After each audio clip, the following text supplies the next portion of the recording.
আপনার যে কীটনাশকের নাম কি নাম নিয়েছেন? এবং আমরা নিয়েছিলাম ইমিডাক্লোরোফিট, ইমিটাপ অটো কোম্পানির। অটো কোম্পানির এই ইমিডাক্লোরোফিট এটা 2 নাম্বার বিক্রি করতেছে, পেট্রোল ঢুকায় দিয়ে বিক্রি করতেছে ইমিডাক্লোরোফিট। আপনার এটা কি আলুতে দিয়েছিলেন? আলুতে দিছি। আচ্ছা, আলুতে দেওয়ার পর আমরা যখন ওষুধ নাড়ে দেখি ওষুধের পেট্রোল গন্ধ আর ঠান্ডা, এটা অরিজিনাল ওষুধ না।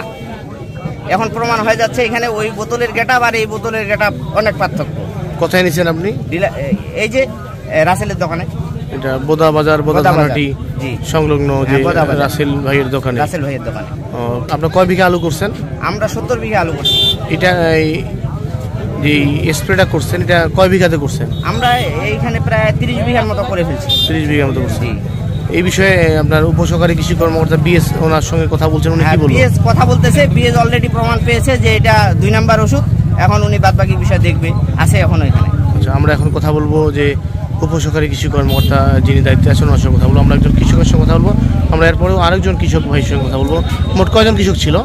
আমরা ওইখানে 2 জন মিলে করছি 70 বিঘা। 30 বিঘার মোট 70 বিঘা 2 জন আবাদ করছেন। আবার জানতে চাচ্ছি যে যেটা স্প্রে করছেন এটার নাম কি, কোন কোম্পানির? ওটা ইমিটাপ অটো কোম্পানির, অটো কেয়ার ইমিটাপ। এটা দিলে কি করতে হয়? এই আলুর কি ক্ষতি উপকার হয়? এটা হচ্ছে জাপ পোকা নষ্ট হয়, মারা যায়। দর্শক, আমি এখন কথা বলবো উপসহকারী কৃষি কর্মকর্তা রঞ্জু মহোদয়ের সঙ্গে। ইমিটাপ কিনছে রাসেলের দোকান থেকে 400 মিলি। এই 400 মিলি বোতল সে স্প্রে করতে গিয়ে দেখে পেট্রোল দিয়ে ভর্তি। এই বোতলটা সে নিয়ে আসছে। এখন নিয়ে আসার পরে সে বলতেছে এ কিনছে কাজলের ওইখান থেকে। এখন কাজল বলতেছে যে আমি ওর কাছে বিক্রি করছি 23 সালে। 23 সালে বিক্রি করছি, এতদিন তো মাল থাকার কথা না। রাসেল বলতেছে আমি 6 পিস মাল নিছি ওর কাছ থেকে। 6 পিস মালের মধ্যে আমি 2 পিস বিক্রি করছি আর 4 পিস হচ্ছে আমার ছিল, এর মধ্যে থেকে মুয়াজ্জেমকে দিচ্ছে। এখন যেহেতু কাজল বলল যে হচ্ছে আমি বিক্রি করি নাই, আমি হচ্ছে কোম্পানির লোককে রিং দিলাম। কোম্পানির লোক আবার বলল যে সে কার কাছ থেকে মাল নিছে এই মেমোটা আপনি হচ্ছে ফটোকপি ছবি তুলে রাখেন এবং আমি কালকে আসতেছি। কালকে আসার পরে একটা ফয়সালা হবে। যে কীটনাশকটা কিনছে এটা কি অরিজিনাল না ডুপ্লিকেট? ডুপ্লিকেট। দর্শক, আমরা উপসহকারী কৃষি কর্মকর্তা রঞ্জু মহোদয়ের সঙ্গে কথা বললাম। উনি নিজে বলছে যে এমিটা যেটা কিনছে সেটা কিন্তু ডুপ্লিকেট।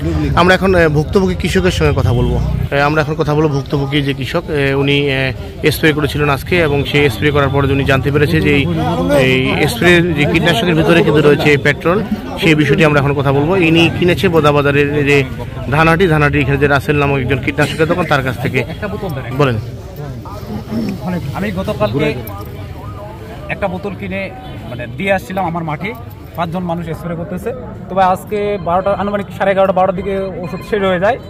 তো আমার এক ছোটো ভাইকে পাঠিয়ে দেয় ওষুধ কেনার জন্য। সে আসে এই দোকান থেকে ওষুধটা কিনে নিয়ে যায়। এখন আমি লেবারদের বিল পেমেন্ট করতে যাই, দেখি যে আমার ওষুধ সারাদিনে 5টা লোক স্প্রে করছে। বাকি সময়টা ওষুধটা দিয়ে দেখি আমার ছেলে বলতেছে ওষুধটা গ্যাস করতেছে, কেরোসিন। তখন আমি হাতে নিয়ে দেখি যে এটা পেট্রোল বা অকটেন।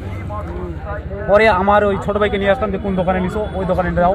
ওখান থেকে আরেকটা ওষুধ দিলাম, আরেকটা বোতল ইমিটাপের, সেটাও সেম। ওটা খুলে নেই, তবে ওটাও সেম, একই।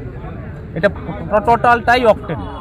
এই বোতলটা আমি হেফাজতে নিলাম। আচ্ছা। দর্শক, আমাদের যে উপজেলা কৃষি অফিসের সহকারী কৃষি কর্মকর্তা রয়েছেন, উনি বিষয়টি আমাদেরকে জানালেন এবং কৃষকের বক্তব্য শুনলাম। অফিসে নিয়ে যায় হচ্ছে অফিসারকে দিব, অফিসারের মাধ্যমে এটার ব্যবস্থা নেওয়া। ধন্যবাদ আপনাকে। আমরা কথা বলবো যে দোকানদার আমাদের রাসেলের সঙ্গে আমরা এখন কথা বলবো। আসলে কীটনাশক যেটা অভিযোগ আছে এই বিষয়ে একটু বলেন। আমি ইমিটাপ 1 কার্টুন কাজল ভাইয়ের দোকান থেকে নিয়েছিলাম। তার মধ্যে 4টি আমি ক্ষতিপূর্বে বিক্রি করছিলাম, 2টি আমার দোকানে ছিল। সেক্ষেত্রে আজকে এক পার্টি আসে আমার কাছে 2 টানে এবং দেখা যায় যে ওই মালটি 2 নাম্বার। এবং বোদা কৃষি অফিসার রঞ্জু ভাই উনার কাজল ভাইকে ফোন দিছিল। কাজল ভাই স্বীকারোক্তি দিছিল যে হ্যাঁ আমার কাছ থেকে সে নিয়েছিল।